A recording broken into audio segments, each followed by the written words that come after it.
একটা সময়ের একটা কথা। এক গ্রামে একটি ছেলে থাকতো।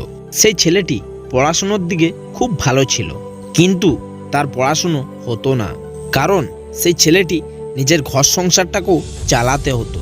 সেই ছেলেটি ডেলি মাঠে যেত, কাজ করত, আর বিকাল শেষের মুখে সন্ধেবেলায় বাড়ি ফিরত।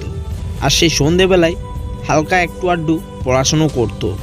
আর যখন সেই ছেলেটি মাধ্যমিকে যায়, তো সমস্ত গাঁয়ের লোকরা এটা ভাবছিল কি এই ছেলেটাই মাধ্যমিকের ক্লাসের সব স্টুডেন্টদের থেকেও ফার্স্ট হবে, কারণ গ্রামের লোকরাও জানতো পড়াশোনাতে খুবই ভালো। তো মাধ্যমিকের পরীক্ষা চালু হয়, ছেলেটা পরীক্ষা দেয়। আর যখন মাধ্যমিকের পরীক্ষার রেজাল্ট আসে, তো সেই ছেলেটা একটা সাবজেক্টে ফেল হয়ে যায়। তো যখন গ্রামের লোকরা এটা জানতে পারে, তখন গ্রামের লোকরা তাকে রাগাতে থাকে, তাকে নিয়ে ঠাট্টা করতে থাকে।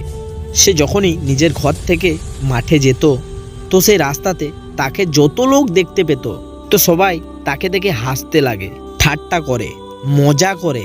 তো সেই ছেলেটা সেটাকে দেখে খুব কষ্ট পায়, নিজে মনে মনে খুব কাঁদতে থাকে। আর এই কথাটা সেই ছেলেটা তার গুরুদেবকে বলে, হে গুরুদেব, আমি যখনই নিজের ঘর থেকে জমি দিকে যাই, তো সেই রাস্তাতে যতগুলো লোককে আমি দেখতে পাই, সবাই আমাকে নিয়ে হাসি ঠাট্টা করে, মজা ওড়ায় আমার। তো সেই ছেলেটার গুরুদেব তাকে বলে, তুই না একটা কাজ কর, একটা বড় দেখে গোল ধাতের পাত্র নে, আর সেই পাত্রটাকে পুরো উপর পর্যন্ত দুধে ভর্তি করে দে।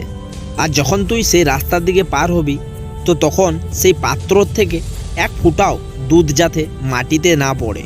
তো সেই ছেলেটি একদিন সেটাই করলো। সে যখন সে রাস্তায় একটি পাত্রতে দুধ নিয়ে যখন বার হলো, তো সেই ছেলেটার সেই পাত্র দিকে এতটাই নজর ছিল, এতটাই ফোকাস ছিল কি সে লোকের চিচামিচিটাও শুনতে পায়নি। সে এত সাবধানে ওই পাত্রটাকে নিয়ে চলছিল কি সেই পাত্রটার থেকে এক ফোঁটাও দুধ মাটিতে পড়েনি। এই কারণেই লোকের ওই ঠাট্টা করা কথাটা তার কানেও পৌঁছায়নি। তো এই গল্প থেকে আমরা এটা শিক্ষা পাই যে আমাদের কাজে তুমি এতটাই ডুবে যাও আর এতটাই নিজের কাজে ফোকাস করো কি বাকি কোনো জিনিসেরই প্রভাব যাতে না পড়ে। লোকের চিৎকার, লোকের ঠাট্টা আপনি যাতে শুনতেই না পান। যেমন ক্যামেরা হয় না, নিজের সাবজেক্টই ফোকাস করে, বাকি জিনিসগুলোকে সে ব্লার করে দেয়। তো সেমনি করেই আপনার কাজকে, আপনার টার্গেটটাকে ফোকাস করতে হবে, বাকি জিনিস তো অটোমেটিকলি ব্লার হয়ে যাবে। তো আপনি যদি এই গল্পটিকে আরও মানুষের কাছে পাঠাতে চান, তাহলে এই ভিডিওটাকে লাইক করবেন, যাতে ইউটিউব এই ভিডিওটাকে আরও লোকের কাছে পাঠাতে পারে। আর যদি গল্পটা ভালো লাগে, তাহলে চ্যানেলটাকে সাবস্ক্রাইব করে পাশে অবশ্যই থাকবেন। ধন্যবাদ। আবার দেখা হচ্ছে পরবর্তী ভিডিওতে।